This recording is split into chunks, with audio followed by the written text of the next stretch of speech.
सैयद शफीउल्लाह ने बीजेपी के एमएलए की जमकर की तारीफ। जी हां, बीजेपी की सख्त मुखालिफत करने वाले सैयद शफीउल्लाह ने बीजेपी के एमएलए की जमकर की तारीफ।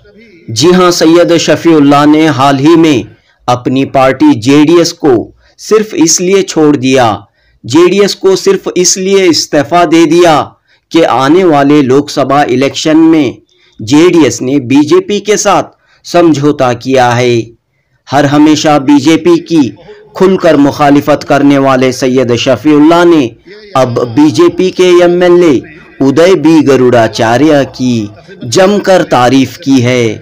पिछले साल ये ऐसे बेहतरीन लीडर हैं जिनके मैं इनकी तारीफ करने के लिए नहीं कह रहा हूँ, ये रियलिटी है इसलिए मैं बयान कर रहा हूँ। हमें चाहिए कि ऐसा अगर कोई काम करते हैं उसका हम जरूर उनको उसका क्रेडिट देना चाहिए, इतना कहते। जी हां दोस्तों, मौका था मिलादुन्नबी सल्लल्लाहु अलैहि वसल्लम के जलसे का। बेंगलुरु के टैंक गार्डन में इकरा ट्यूटोरियल्स के तहत ये जलसा मुनाकद किया गया था। सैयद शफीउल्लाह साहब का खिताब जारी था। इस दौरान चिकपेट के एमएलए उदय बी गरुड़ाचार्य की आमद हुई। सैयद शफीउल्लाह ने एक वाक़ये का जिक्र करते हुए और अपनी तकरीर में एक वाक़ये का जिक्र करते हुए कहा कि जब मुस्लिम ताजिरों के बायकॉट करने की सियासत चल रही थी, उस वक्त एमएलए उदय गरुड़ाचार्य बीजेपी में रहने के बावजूद साफ तौर पर कहा कि वो मुल्क के दस्तूर से चुनकर आए हैं, वो सभी के एमएलए हैं, लिहाजा किसी भी मुस्लिम ताजिर को मेले से हटाने की इजाज़त नहीं देंगे।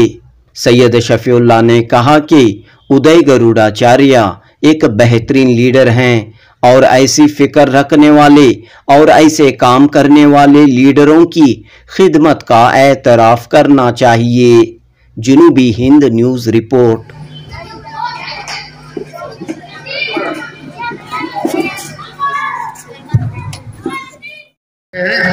उनकी मैं खुशामदीद कहता हूं और डॉक्टर साहब को माइक देता हूं ताकि उनका इस्तेमाल करें।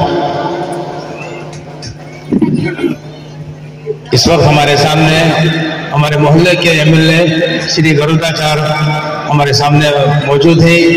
मैं आपका यहाँ पर आने पर इस्तकबाल करता हूँ, खैर मुक़द्दम करता हूँ। के लिए ही नहीं मैं बोल रहा हूँ, बल्कि मैं भी एक सियासी लीडर हूँ। चूंकि मैं हालात पर मेरी नज़र है और मैं यहाँ के हालात को जानता हूँ, और जब कभी कोई मसाइल पब्लिक के साथ पेश आते हैं तो मैं भी उसमें बहुत कोशिश करता हूँ कि उन मसाइल को हल करूँ। ये यहाँ सज्जन राव सर्कल में एक मेला हुआ तकरीबन पिछले साल और उससे पहले। पिछले साल मेले में कई ऑर्गेनाइजेशंस और कई लोगों ने वहां से मुसलमानों की दुकानों को उठाने के लिए जबरदस्ती की, और यहां तक हुआ जब जबरदस्ती की तो गरुड़ाचार्य साहब ने उनकी जिम्मेदारी का एहसास करते हुए, एक सबके एक लीडर होते हुए, एमएलए होते हुए, उन्होंने साफ साफ कह दिया कि मैं कॉन्स्टिट्यूशन से चुनकर आया हूं, कॉन्स्टिट्यूशन को मैं सामने रखूंगा और कॉन्स्टिट्यूशन के मुताबिक सबको हक है, किसी को भी यहां मैं उठाने या भगाने नहीं दूंगा। इसका मैं खुद देखा हूं, सुना हूं, बात भी किया, और मैं कई लोगों को फोन किया वहां जाकर बोले। और मैंने डॉक्टर इस्माइल बेग साहब को भी फोन किया क्योंकि उनके ताल्लुकात है, और डॉक्टर अमीन बेग साहब को भी फोन किया, उन्होंने भी उनसे राबिता किया।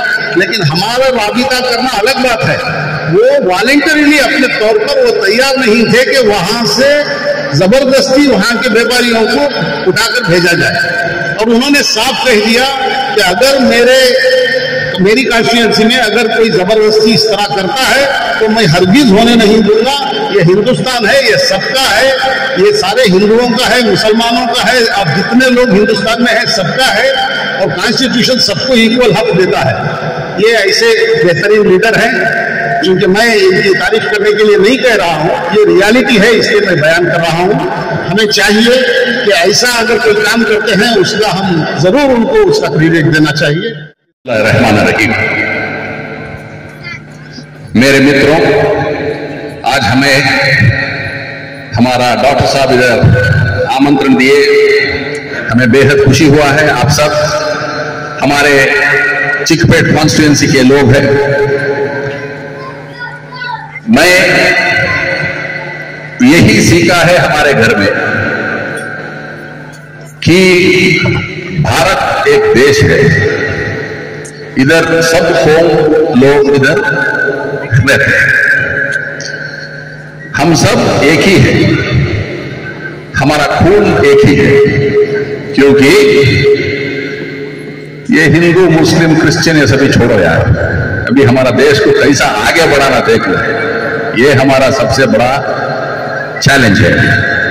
तो ये मन में रखते हुए अभी हमारे फ्यूचर, हमारे बच्चे लोग हैं, ये लोगों को ये जो हम सबके मन में डाले, ये इसके इन लोगों के मन में नहीं डालना, ताकि हमारे भारत जो है आगे बहुत बढ़ेगा।